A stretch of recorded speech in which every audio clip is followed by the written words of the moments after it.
This podcast is a part of the Podmania podcasting network. Check out podmania.co.uk to check out more of our great podcasts, features, reviews, match ratings and previews spanning the crazy and diverse world of professional wrestling.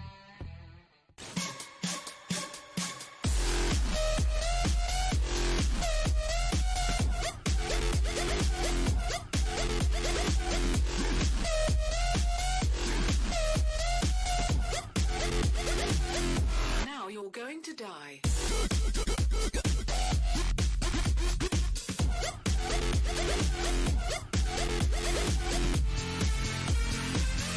Hello everyone and welcome to the second episode of the Stardom Cast. I'm your host Rob Good and I'm joined by Chris O'Brien. How are you, Chris? I'm fine. I'm going to get drunk tonight. That's going to be fun. I'm just happy to be talking about my favourite wrestling in the world right now. So It's a lovely little birthday present for you, isn't it? Because it was your birthday on Wednesday, Chris, wasn't it? How old were you? I'm 23 now. 23 years old, ladies and gentlemen, and everyone that listens to this podcast will be like, I fucking hate him. I fucking hate him. And to be fair, I'm around the same age as Tyler Bate, which makes me feel like a failure.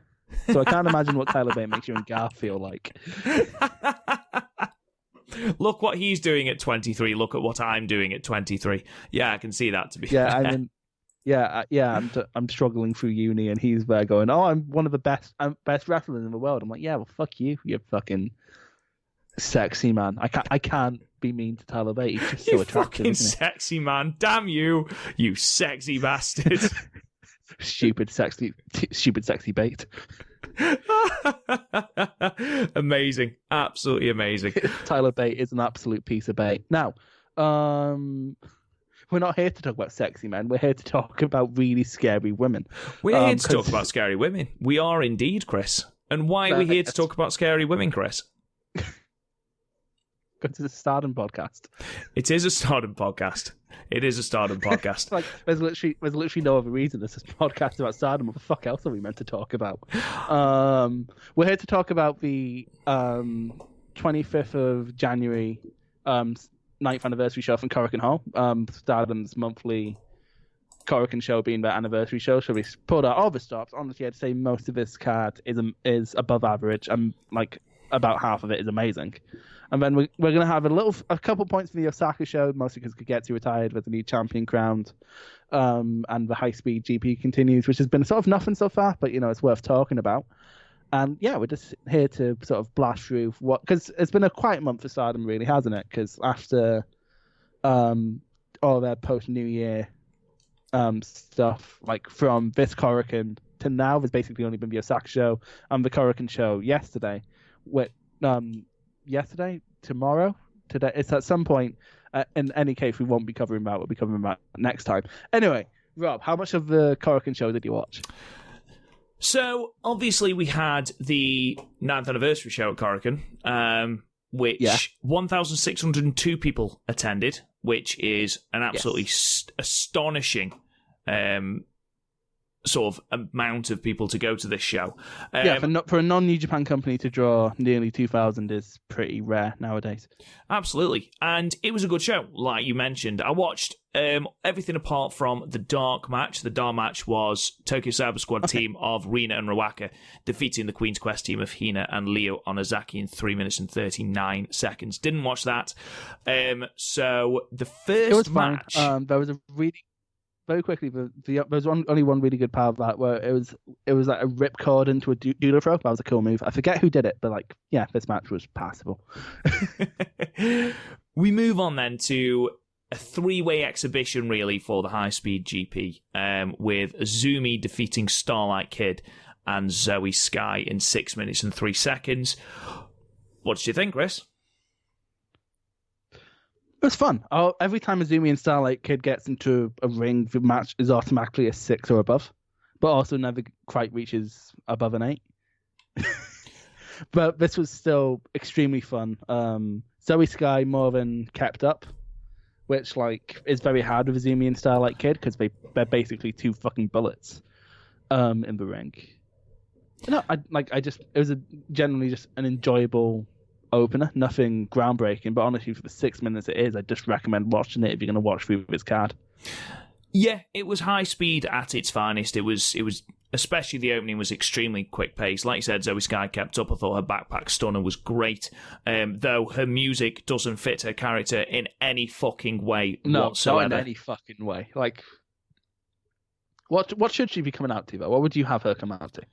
Just, I don't know, anything that's not some kind of poppy princess music, which is what seemed to come on, because during her pre-match interview, she was sort of tanning and talking about how, she was going to beat Azumi and Starlight Kid and being effectively acting like a heel.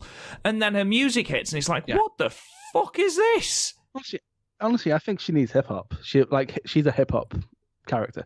Yeah, absolutely. Sort of really embrace that as opposed to the weird techno dance music that we seem to be enduring during that match. It's a small complaint. Like you mentioned earlier, I thought Azumi and Starlight Kid's exchanges were the best, though the double sunset flip pinfall attempt looked a bit messy. But apart from that... I think that's the spot best. When you consider how young we are and how hard it is to do that spot well, like Osprey and Sabre in their match barely managed to do like flips into flips well, and they're two of the best in the world. So, honestly, I kind of let them off on that one. Yeah, fair enough. I gave it 6 altogether. Yeah, I'd give it a 6. It's very unlikely for a match going 6 minutes to reach 7, but also like a match that goes 10 minutes can reach 9. So it's weird how times work in wrestling. Anyway, the next match was the 6-man tag team match. Not much to talk about, to be honest. But, not at all. Not at all. It was on. Yeah. It was a Uedatai team of Natsuko Tora, Natsu Sumire, and Saki versus the Young Stars team of people I'm not even going to bother naming because I'm not going to have to worry about who the names are for like 5 years yet. Apart from Ida, who is getting much better, and I'm really enjoying her. Yeah. Ida's my age. She doesn't look my age, does she? No, none of this team look above about 14. Yeah, Ida's 22. Ida's 22. How old's Hoshino? Hoshino she's one of the young ones. Oh, Hoshino's 22 as well. Kamatani is 23. I thought they all look 15. They do all look ridiculously young. And like you say, you're probably not going to have to worry about them for another couple of years yet before they, really ascend into the main event scene. Ida's starting to I wouldn't be surprised if Ida's in the 5-star this year, so. Yeah, but she's not going to do well in the 5-star, is she? No, she's going to be a pin eater, or maybe she'll take someone big to a draw. But although this match was definitely set up just to get Saki's heel character over, it's her first big show since turning. And I don't know, I prefer her in Uedatai just because in Stars she was literally just a nothing. She was in last month, and you probably don't remember a damn thing about her. No, not at all. I remember the turn, but that's unfortunately literally it, which is quite a shame, really, isn't it? Yeah, no, and I've been watching for ages, and Saki sort of had no matches of note, really. She's been in a few good 6-mans, but she's literally been the worst person in the 6-man. So, honestly, the best part of this match was when Ida literally hulked up and became Walter for a little while. Yeah, and it was 5 stars for me. Honestly, I'd give it a 6 just because Ida hulking up. I was like, holy shit, she's finally lost it. I don't think it was anywhere near as good as the Azumi Starlight Kid Zoe Sky match. And since we're giving that a 6, I don't think we can give this 6-man a 6, to be perfectly honest. Well, the high 6 versus the low 6 here, I think. I'm not going to argue with you because we're going to have even bigger disagreements as this card goes on. I can imagine so. Let's move on then. Third match, Tam Nakano defeating Kagetsu in 10 minutes and 15 seconds. Tam Nakano, again, looks adorable and then just unleashes, which is just absolutely fucking terrifying. It's such a juxtaposition, isn't it? It's like if Garth suddenly came out as this amazingly progressive person. We can say what we want about Garth on this one because I don't think he's going to listen to this one. No, he's definitely not going to listen. It's like if Garth came out and was you know what? I agree with the person who's offended. Kagetsu, really, really good. It's such a shame she's retiring. Obviously, I know there's she backstage really drove stuff home here. The story in the post-match, did Kagetsu. She did. And I'm glad it only went 10 minutes as well. Yeah, but honestly, this is probably the best match under 15 minutes all year. Yeah, I'd argue it's up there, definitely. Like the only real competition it has is Zack versus Saber at Tokyo Dome, but I'd argue this is better because this match actually felt like a fully formed epic within 10 minutes. Yeah, and it didn't feel like 10 minutes either. It flowed by really, really well. At no point did it feel like it was going too long, as it wouldn't do at 10 minutes, but it flowed very well. The story was put together very well. Yeah, but it's flow, but also the story was told like Kagetsu going up the ring, sort of just sauntering about. Yeah. And then coming back in, and then they're just throwing bombs at each other for the rest of the match. Tam Nakano is somehow getting better, and she was already one of the best at Stardom when I started watching about 6 months ago. Yeah, no, I agree. I mean, obviously, I've seen very limited amounts of Tam Nakano, but this was great. This was really, really good, and I actually preferred this to the Arisa match. I'm actually inclined to agree with you. I gave it a 9. I gave it an 8, but I'm willing to give it a 9. Yeah, especially since, again, we have a massive disagreement coming up. But yeah, no, this match was, like, honestly, at 10 minutes, you don't really have much of an excuse. Seriously, check this out. Because then after the match, Tam getting really emotional with Kagetsu going, thank you for letting me out of a website so I can actually follow this. Like, it was, like, again, it was a fully formed story within 10 minutes. And, like, it's refreshing with Stardom because, again, we're in a climate in New Japan where unless there's a never open weight match, title matches feel like they have to go 25 or longer.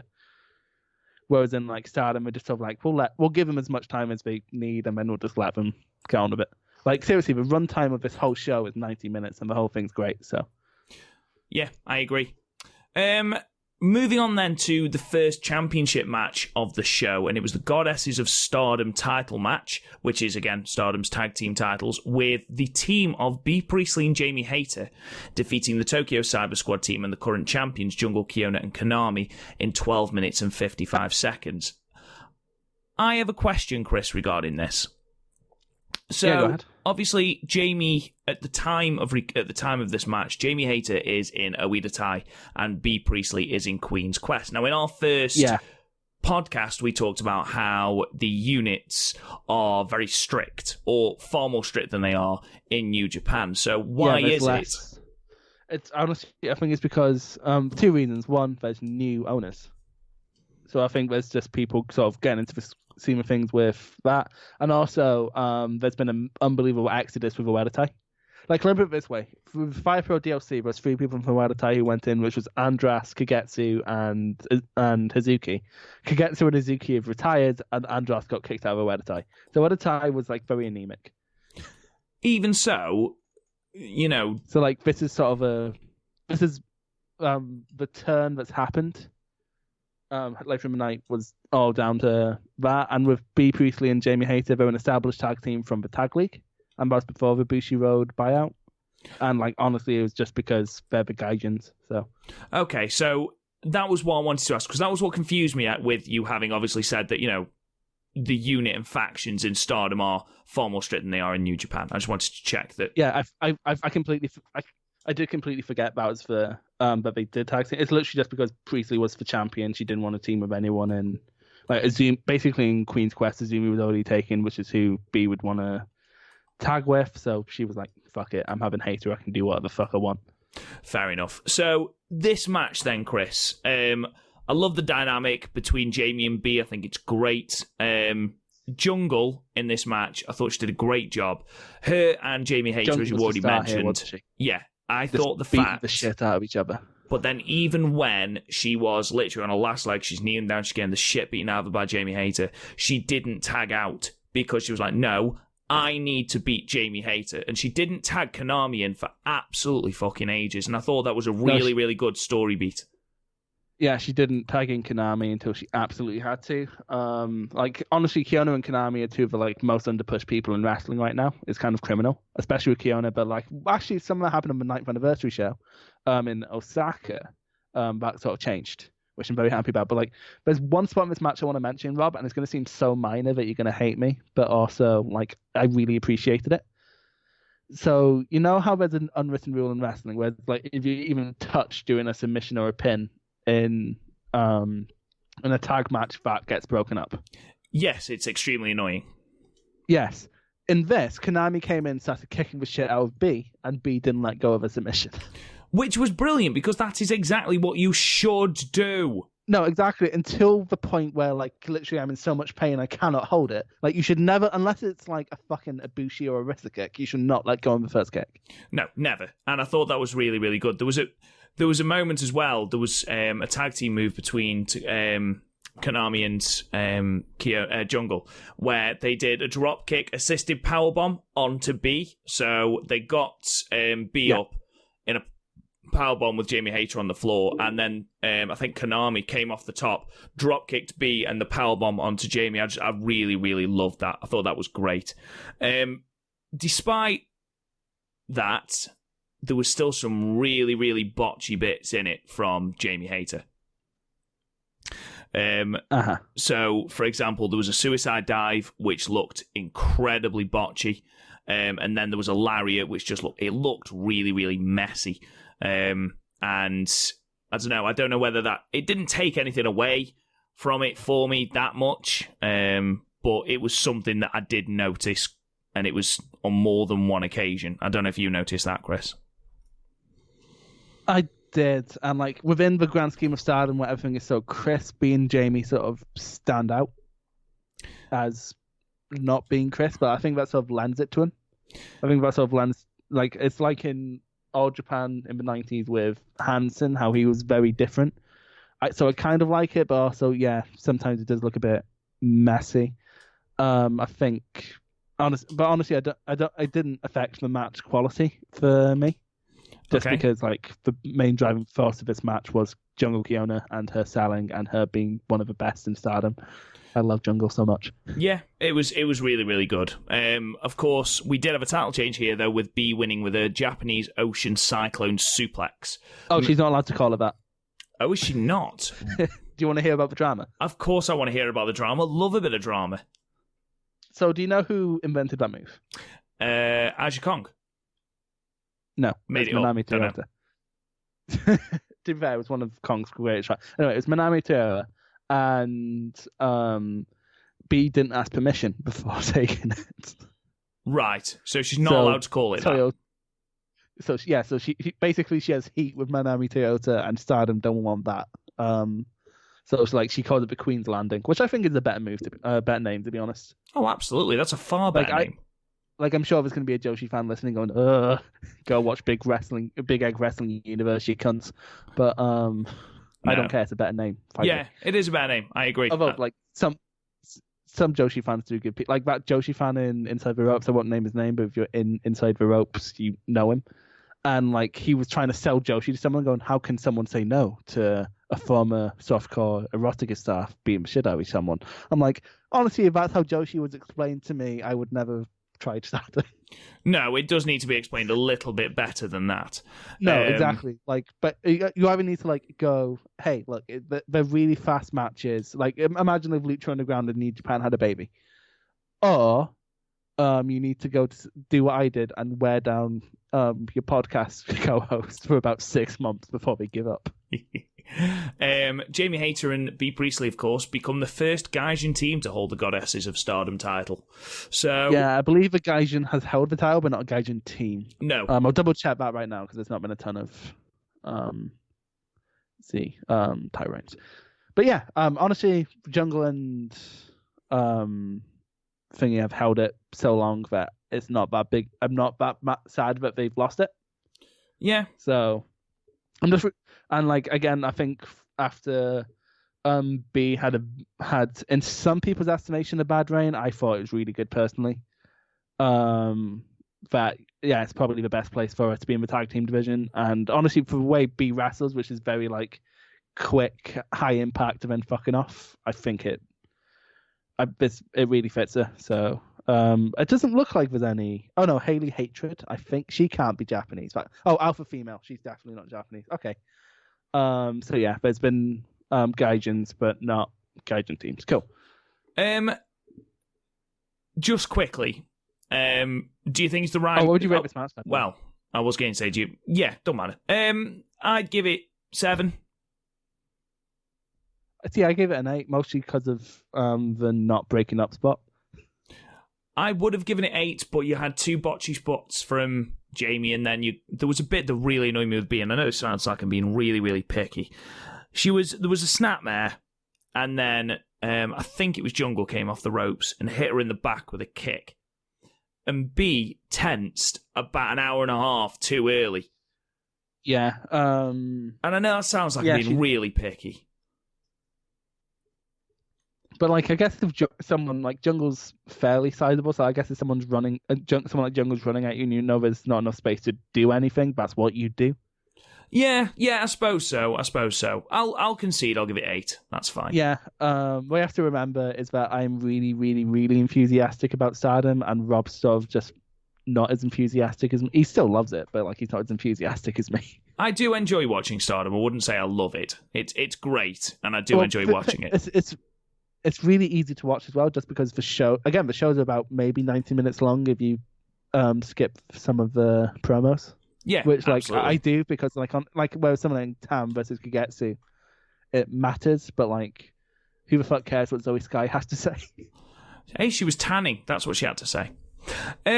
We move on then to go on. Sorry. If you want some good pre-match, if you want some good pre-match interviews for Stardom, go watch some old Chris Wolf ones. Chris Wolf. They're amazing. Okay. She's like, I'm a wolf. I'm gonna eat people.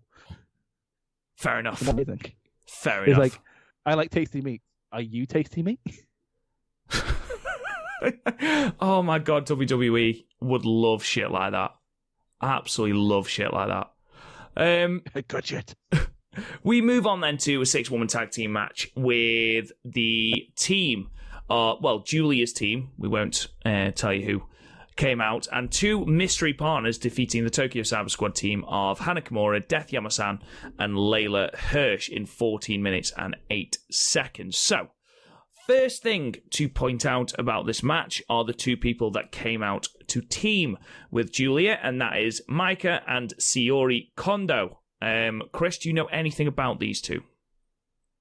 I really hope you're not going to ask me to elaborate on who these people are, because quite frankly, I do not know. Fair enough. That's all I wanted to know. That's a lie, actually. I asked some like in the Stardom group, like who are these people, and like apparently I can't remember which one's which, but one of them is fairly new, and the other one's like one of the best freelancer Joshi's going. So not going to complain. Fair enough. Like, I'm sure if you're a Joshi fan, you were popping. Yeah, absolutely. I mean, I didn't know who they were, but that's by the by. Ridiculous as this sounds now. They both impressed me. Yeah, I mean, there wasn't a lot in this match itself apart from those 2 people debuting as Julia's partners and obviously what came afterwards. But my favourite person in this match, and I know this sounds ridiculous, was Death Yamasan. Now, I don't like her. I think it's a ridiculous gimmick, but I love the way that she emotes using her rock hands. So if she's really happy, they're enthusiastic rock hands. But there was a moment where she was stuck in the rope in the middle of 3 feet being stamped on her head by this team. And she was doing really sad rock hands. And then when they lost... Are you starting to turn a corner on Death Yamasan? No, I think the gimmick is absolute horseshit. But I just found her emoting using rock hands really funny. Liked that... I agree.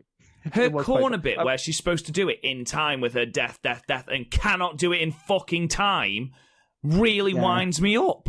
Why? Just do it in time. Yeah. I don't understand. I do not understand. Buy a metro.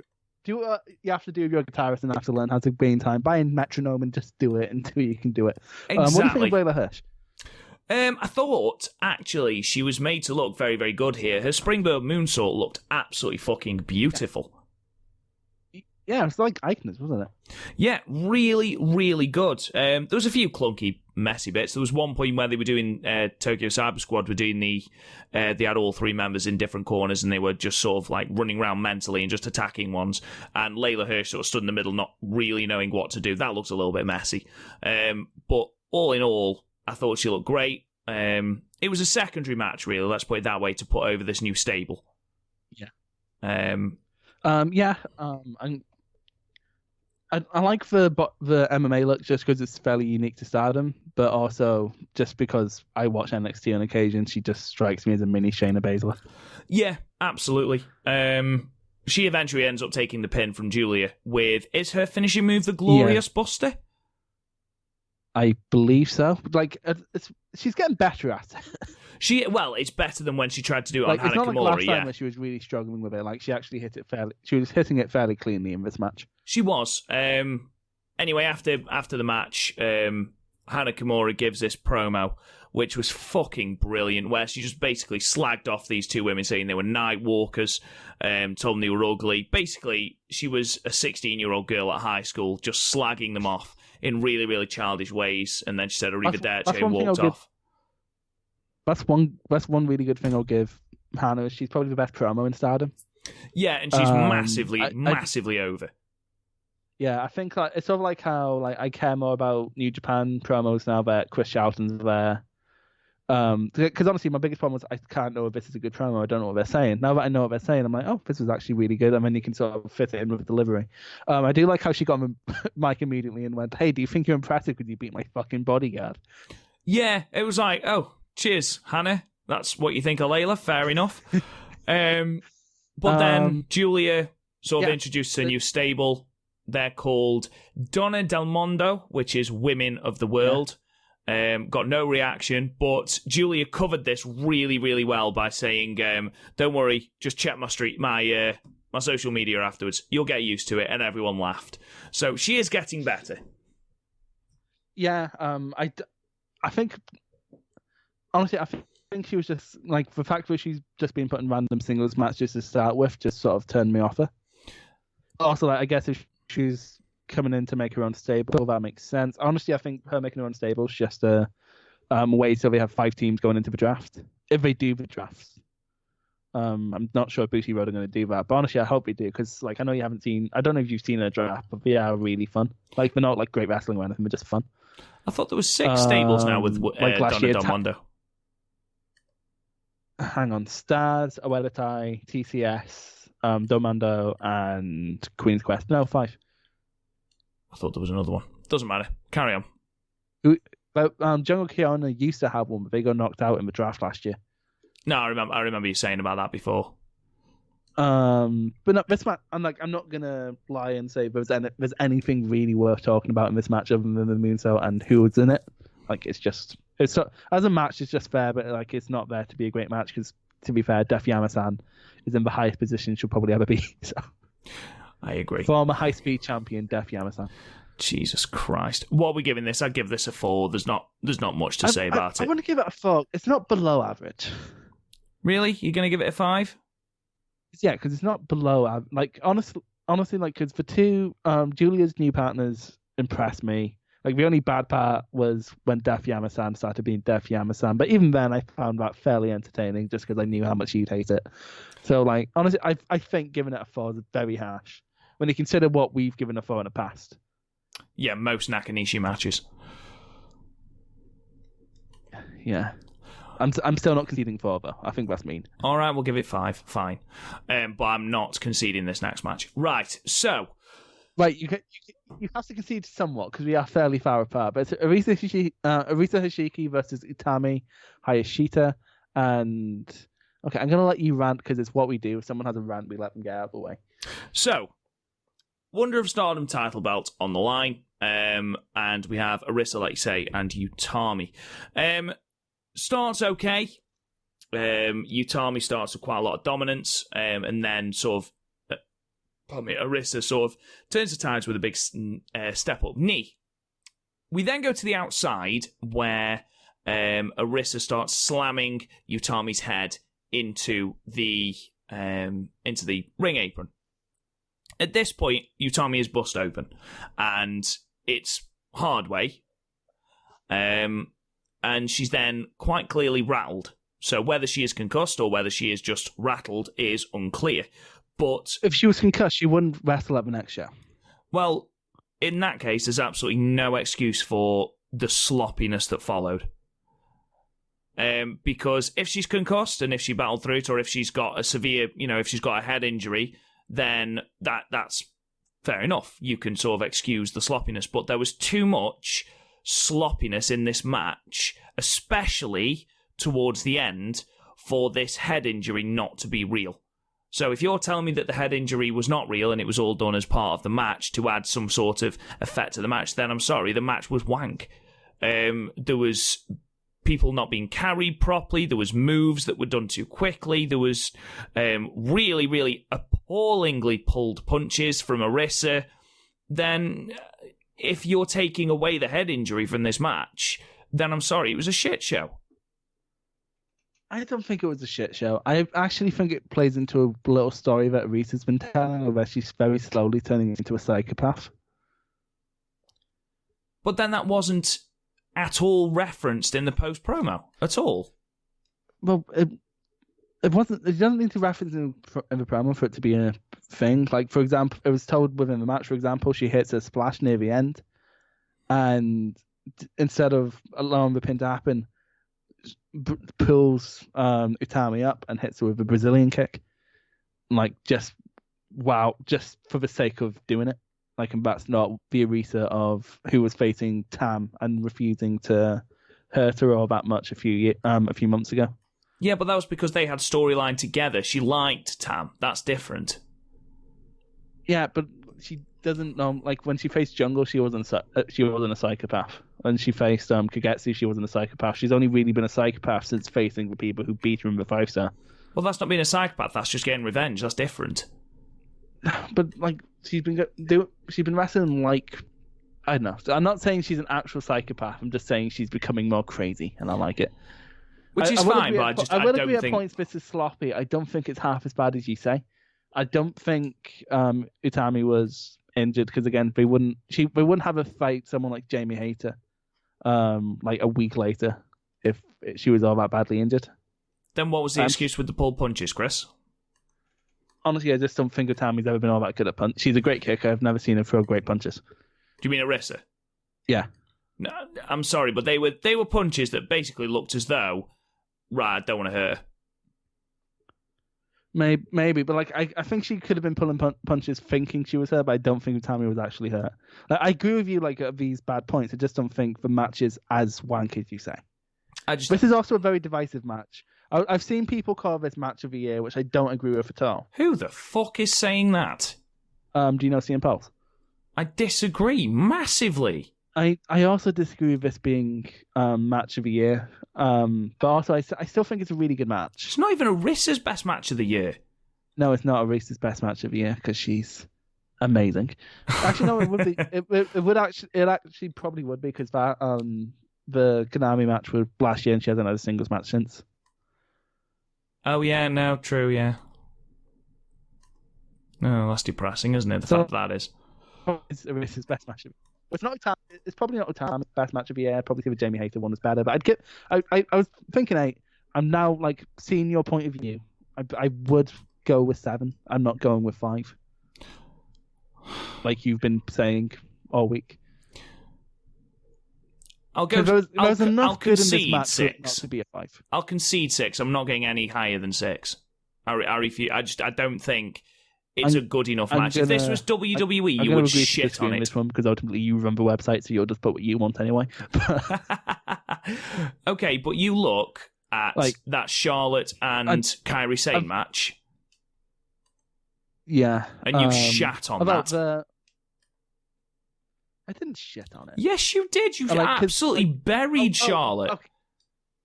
Yeah, because Kairi Sane was very much more obviously hurt than Utami was here.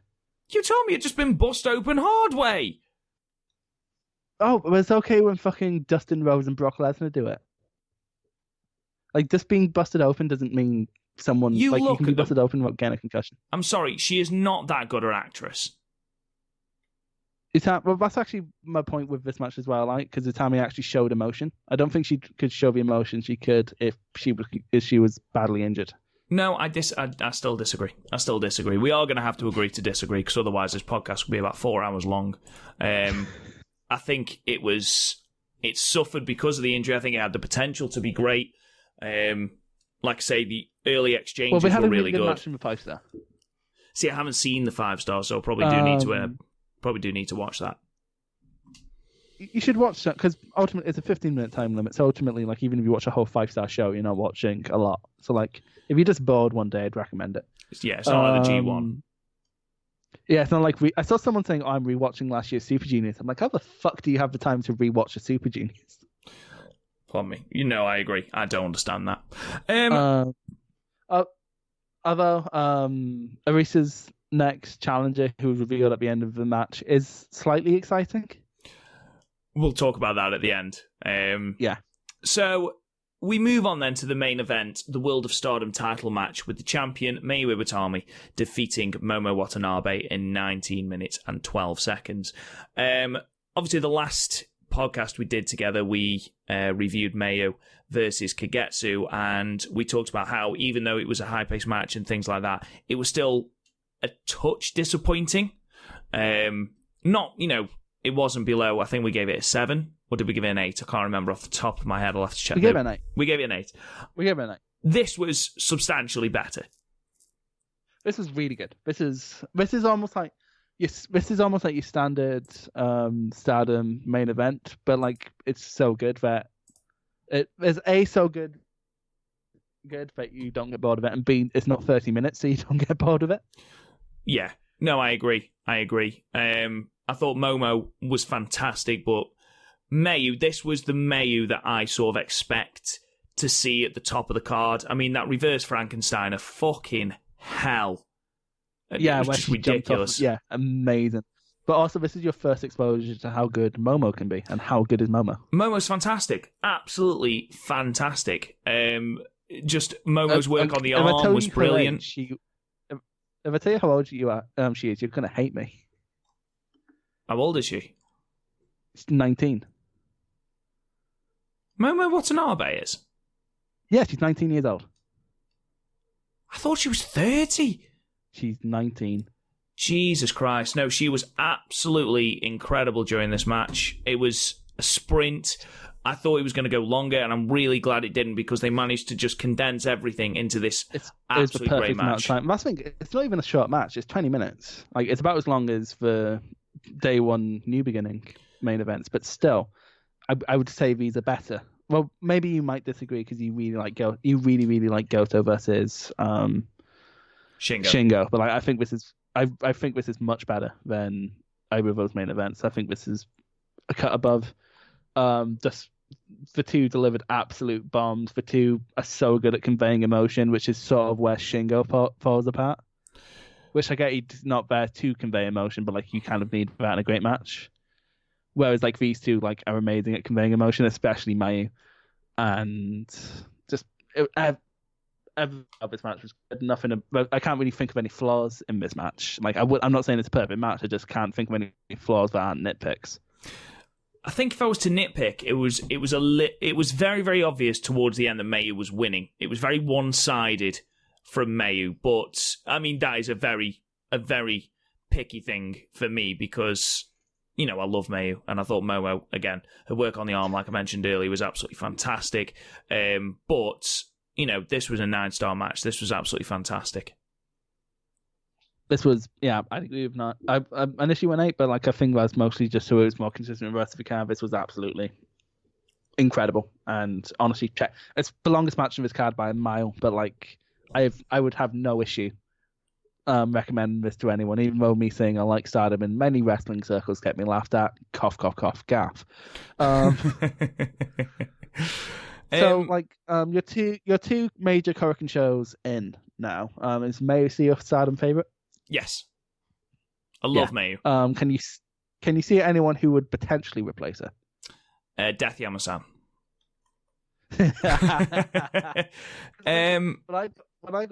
When I got into Stardom, I was like, oh, Mayu's obviously going to be my favorite. But then like she's probably top 5. But like I like Arisa, Jungle, Momo, and it was Kagetsu, but she's gone now. So like, yeah, she doesn't crack my top 3 for me. No, she's still number 1 for me. She's absolutely fantastic. But seeing Momo's performance today, today on this show, and also seeing Jungle's as well, what Jungle was able to convey in quite a short amount of time, they're both absolutely fantastic. But I'd still say Mayu, she's a star. Yeah. If you find time, again, because again, Stardom matches aren't long, so you can kind of just watch couple if you're bored and need to kill an hour. But Momo's white belt reign was amazing. I'll have to check it out, definitely. Definitely check out. Definitely with that, check out Jungle Kiona match. Okay. One of the best Stardom matches ever. Actually, my two favorite Stardom matches involve Jungle. So there you go. That sort of tells you just how much Chris enjoys Jungle. Yeah, she's sort of the Ishii of Stardom. Anyway, so very quickly, so that was an overall amazing show. There was one more show afterwards. There's not a ton worth talking about, mostly because I think Rob's only seen one match on it. Well, just before you do this, before you talk about this, after the Mayu and Momo match... Oh, yeah, I keep forgetting there's... Yeah, go ahead. We had our typical sort of promo from Mayu, and then she threw over to Momo. Momo sort of said some things. B. Priestley, of course, just said some things. You don't need to know what she said. Must have been an especially memorable promo. B. Priestley, of course, who is part of Queen's Quest at this point, Momo's stable, came in to give her some support, and instead B triggered her in the face. But that's something I forgot to say about B. Priestley. I think one of the big issues is intertextuality, where a lot of her really cool moves, you're thinking of other people. Yeah, absolutely. And she openly joins Oedo Tai. And this is greeted with boos, obviously. And then B puts a challenge out there for Arisa for the white belt, which, of course, that match goes down, as we record on the 8th, it's gone down today. So yeah, and I haven't seen the results. Rob was like, oh, we should read the results. I'm like, mate, no. I swear, because the last few Stardom shows have been spoiled for me, and I'm going to try my best not to get it spoiled before the major matches go up. Do you have the Mayu versus what's her face? I don't know. I have to double check what her name is. The special singles match from today. After. Yeah, that's gone up, but the Arisa B Priestley match hasn't. The two matches went up. The dark match for some fucking reason, and then Aurora versus Mayu's went up. Right, well, there you go. So, Chris, the next card, would you like to...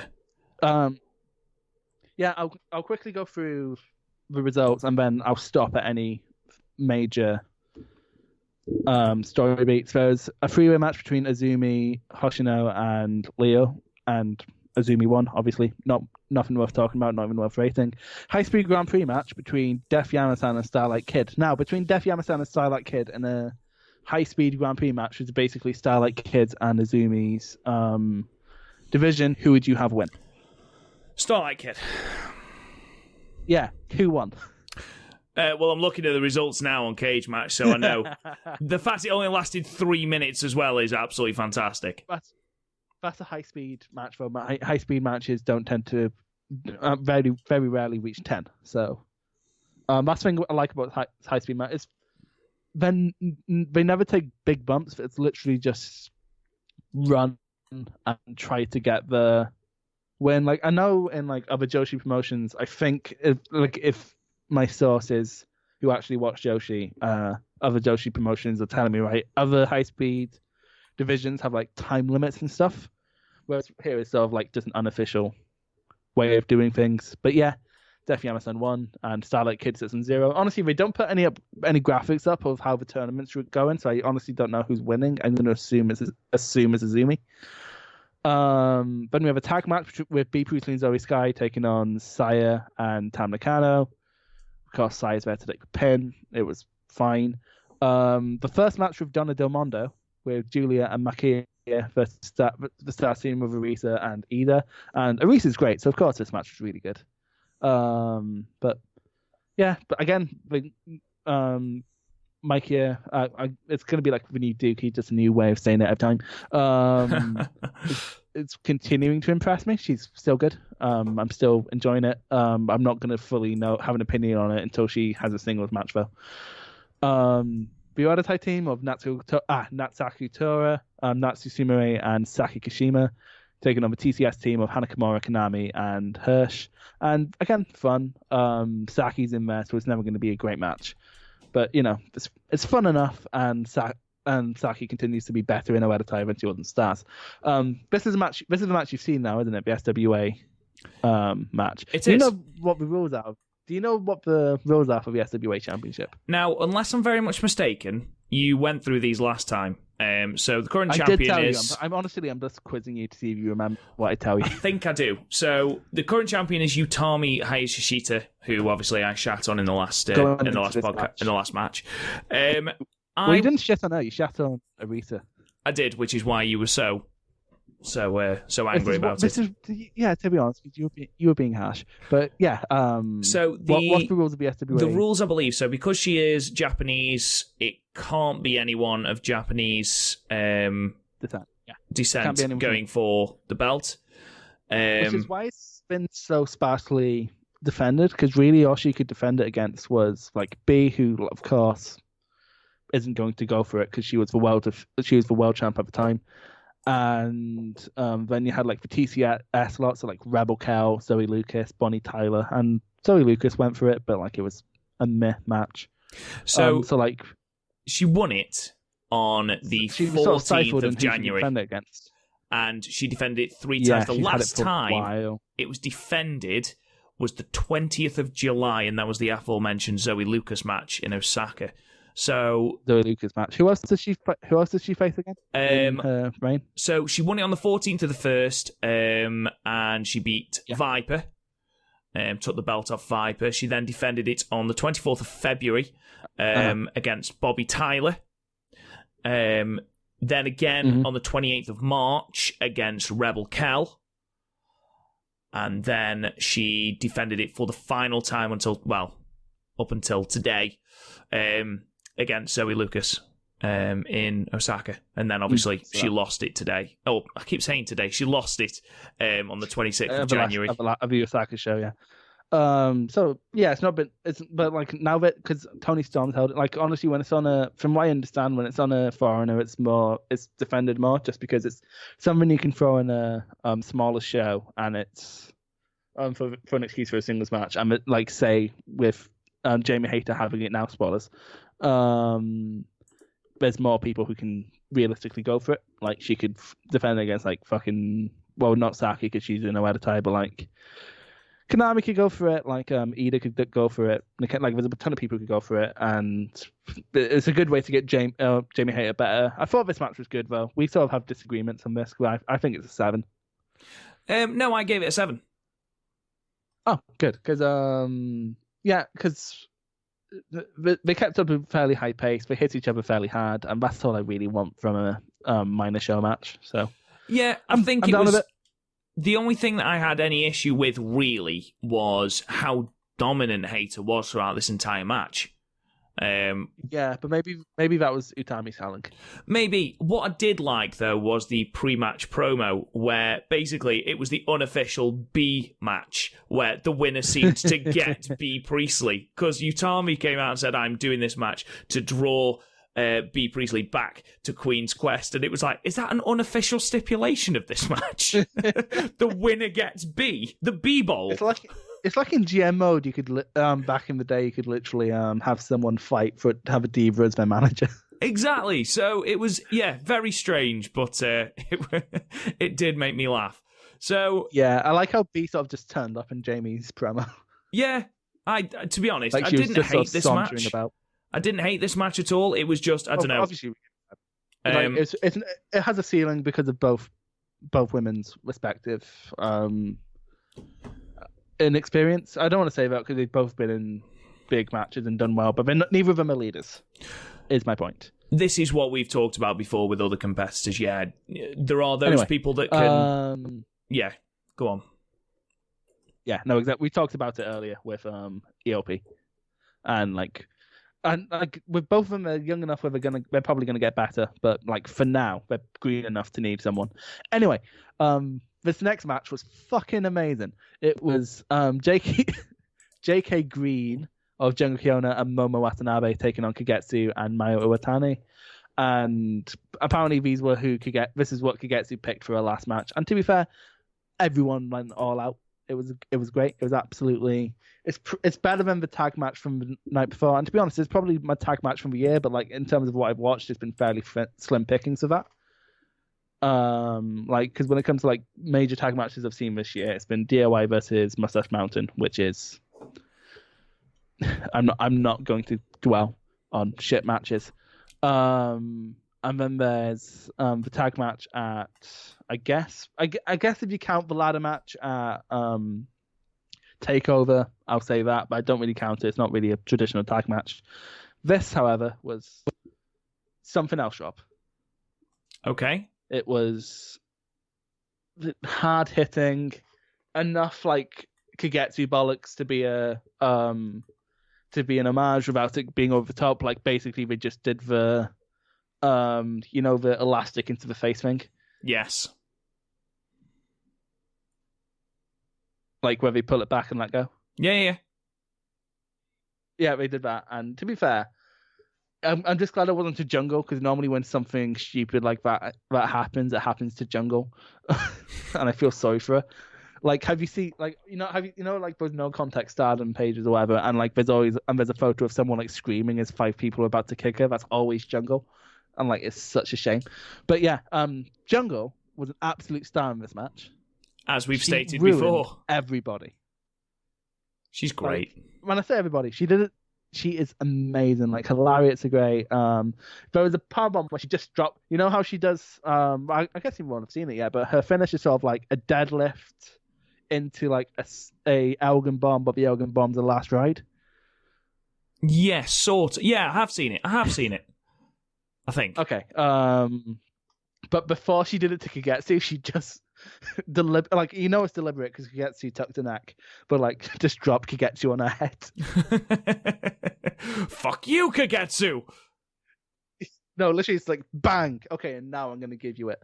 No, and Jungle won. Actually, she won. It was, I forget what it's called, but the Muscle Buster. But you don't go down. Your opponent doesn't take a bump. You like jump onto your ass, and then it's sort of like a backbreaker, but from a Muscle Buster position, and it looks fucking disgusting. Yes, looks brutal. Yeah, so Jungle did that to Kagetsu and won, and then challenged Mai. And then Mai, who's very who can sometimes just be like at the end of the Korakuen show when what's her face came on the screen, she was just like, "Oh, I'm still here, aren't I?" And so like when Jungle came up to her and went, "I challenge you for that championship," Mai went, "I don't have time for this." It's like, I have a match at Korakuen to worry about. Like, after my match at Korakuen, try again. Yeah. Who the fuck are you? No, literally, yeah. It's like, that's one of my favorite things about stars is like how quickly both her and Arisa can just change tone. It's amazing. Like, you remember at the Christmas Eve show where Arisa was just sort of like, "Oh yeah, and Utami, that fucking brat." Oh, it's brilliant. It's brilliant. It was great, but Jungle is very clear, like in kayfabe's getting very clearly frustrated at her lack of opportunities. Because to be fair, she has like reliably matches of the year every time she has a title match. Like her match with Kagetsu, her match with Momo, her match with Arisa, they're all fucking amazing. If you haven't seen them yet, seriously go watch them, especially since you like Jungle. Okay. And you said she's like the Ishii of the Stardom division, which, I love Ishii. No, I don't, not just in terms of style, in terms of like everyone loves her, but we never push her. If what everyone has said is to be believed, and what you've said actually on this podcast, that, Bushi Road are interested in pushing, and I quote, the more attractive stars. No, yeah, so it's like Tam, Arisa, Mayu, who else was it? It was a big list. Julia was on there. And then like they're not interested in pushing. Yeah, Hana Kimura. And they're not interested in pushing Jungo, Momo, or Kagetsu. Which is just, it's bollocks, isn't it? Exactly. And to be fair, Bushiroad do have a hard-on for aesthetic. I think that's half the reason Sanada got pushed last year. Do you reckon it's why Yoshihashi doesn't get pushed? I don't know. Yoshihashi is a fairly attractive man. I mean, have you seen his wife? I haven't. A fairly attractive woman, I will say. Okay. It's amazing to me. First instance of blatant misogyny in the history of a Stardom cast. There you go. And it didn't come from when we invited Garth on. But no, this match is great for me. Tag match of the year. But again, I watched New Japan. Like the only real competition this match had was the match from the night before, or the Violent Giants match. I know that Axis apparently had a really good tag match at the Noah Junior League finals, but I haven't seen that yet because I haven't found 3.5 hours. But I'm probably going to watch that at some point. It's actually on my. I have a list of shows I need to get round to on my whiteboard, and it's not there. So. I love the fact you got a whiteboard in your room. That just makes me laugh. No, I have a white. It's mostly to so like I can put my uni deadlines on it so I don't forget it. But it's currently just filled with wrestling. No, because honestly, that only takes up about a third of the board, right? Because like I have a lot of deadlines, but like in like 6 classes, so like within a grid, it takes up maybe a third of the board. So another third is down to movies I need to get down to, and the other one is down to wrestling shows I need to get around to. Which currently on it, if you're interested, is the TJPW show from January 4th, the Noah show from the 30th, Progress 102, which only came out today, and Impact Hard to Kill, just because I want to see how they book Tessa. I mean, it does help because it made me actually get round to NWA Hard Times, which was a mess show. Oh, was it? We don't have time. But yeah, seriously, best match. Fine. It would be a good show. It was 2 hours long, but it was 3 hours long. It would be better if it's 3 hours. Honestly, like my big problem with NWA. No, it was 3 hours long. It needed to be 2 hours long. My problem with NWA really is like, yeah, whenever I watch the weekly stuff, I'm like, yeah, this is a really good story. I'm really into this story. Like anything with Nick Aldis, I'm like, this is going to be a great match. And then it never really is. Like 7 out of 10, sort of the highest on there, and that was for the Thunder Rosa versus what's her name? Alison Kay match. Not Alison. No, that is her name, Alison Kay. And that was good. Probably best match of the night. But like it was based around the TV title tournament, which was which has this 6:03 time limit, like 6 minutes and 3 seconds. What an odd time limit. No, yeah. To be fair, some of the best thing about TV title for TV is the short time limit. So you have a guaranteed match, and then the champ, no one has to look bad not winning the title because you can just be held to a draw. Right. Okay. Fair enough then. But yeah, it's so like for TV it's perfect, but to base a pay-per-view around it, like there's only so much you can do in 6 minutes, and like you'd limit for a 6 minute match is basically like the high speed match from Korakuen. So yeah, I don't know. There's a reason we don't go out our way to talk about NWA all that often, but like honestly, I'd recommend Power on any given week, but I would not recommend bothering with the pay-per-views. Anyway. I haven't actually given my rating of this match yet because honestly, I'm gonna wait for you to see it before I like put a definitive rating on it. Is it because you're going to give it 10 and you don't want to look like a mark? No, it's not. Well, close. I was gonna give it a 9 and I don't want to look like a mark. May give it a 9. You go for it, babe. And honestly, I'd go. But like before, because sometimes it's like you'll see a match and then you'll point. Like I think it's the same for both of us. Sometimes we'll see a match, the other one will point out a match. A thing in the match. It's like, oh, I never noticed that. And sometimes it makes the match better, sometimes it makes it worse. But yeah, this was actually really good. Honestly, mate, just because I know that you just like big people delivering bombs onto each other, so like this match is perfect for you. I will check it out. So and then very quickly, so then we had Kagetsu's retirement ceremony. It wasn't like fucking HAZUKI's where Jungle Kiona attacked her for no reason in the middle of it. Well, that's what I was going to ask. I was going to say, what was the retirement ceremony like? Because obviously I haven't watched it yet. It was a lot like Liger's, where all the factions came out, sort of gave their respect, gave their flowers, and walked off. Like had the photo op and walked off. It was very much like that. It's very much how HAZUKI's was meant to be before Jungle decided to shoot. Yeah, for absolutely no discernible reason. Yeah, that's not been explained on any show since. No, well, I was waiting for it. I was like, are we going to get some kind of no? Oh, no? Okay, fair enough then. Just going to leave that slap in there. nothing. Like honestly, I don't know how much Hazuki and Jungle have fought in the past. I was going to ask, is there Like, is there beef there, or I don't like. Honestly, the only time I can even recall them maybe having a match is in the 5-star. Like, I honestly ridiculous! don't understand. Like, I'm not like you. What? Like, I'm not crazy. Did this actually happen, or did I just? No, dream it up? it happened. It definitely Okay. happened. I'm gonna have to ask someone what the fuck's going on there. Yeah, because I want to know as well. Because I'm not being funny. It's 6 weeks later, and I'm still baffled. Like, it still sometimes enters my mind. I'll be like writing an essay, and then I'm just like, yeah, like it's very interesting writing about what creates an effective marketing campaign for an album. But why the fuck did Jungle Kyona attack Hazuki in a retirement ceremony? You'll be just about to drop off to sleep, Like, and then your brain will go, but why did Jungle fuck's sake, brain? No, it's like it is like I don't understand. It's going to be one of those literally, unanswered questions, isn't it? Yeah, it's like when who pulled up the briefcase at in Austin versus McMahon. Yeah. Who the fuck thought giving Yujiro Takahashi a title match was a good idea? Yeah. I second that. There's a simple answer to that. Tanahashi ran out of challenges because he had the Okada problem, and then they had the sense to take him away from the title.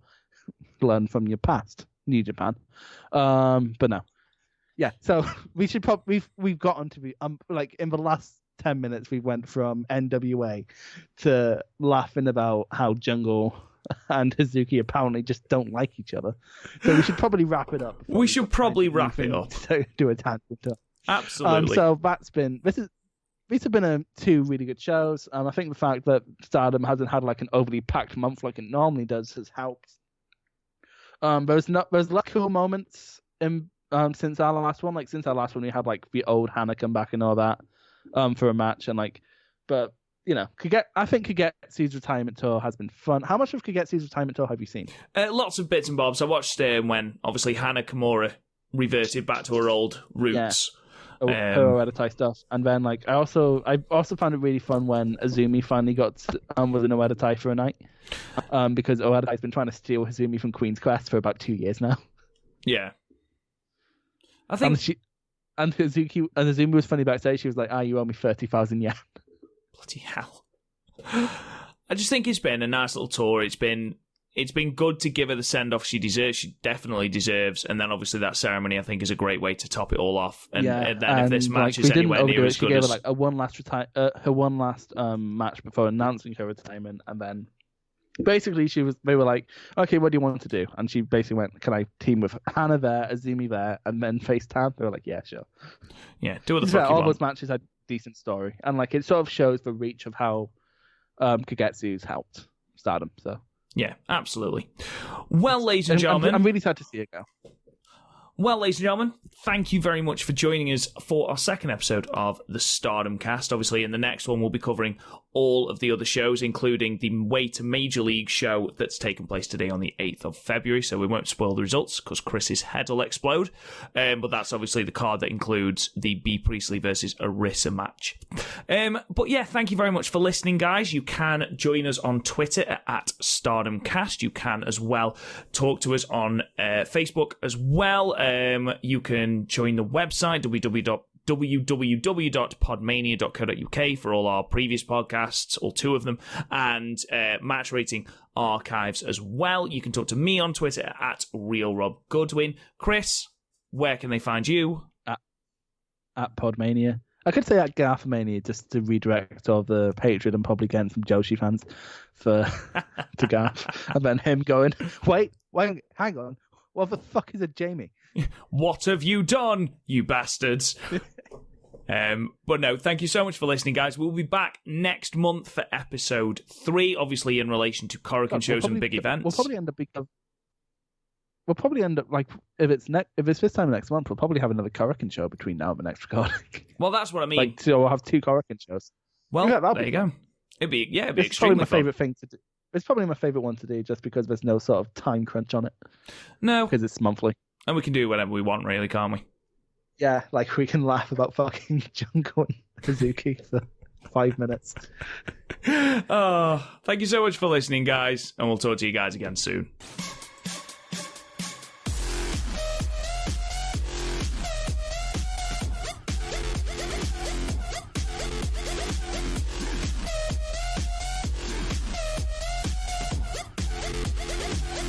Now you're going to die.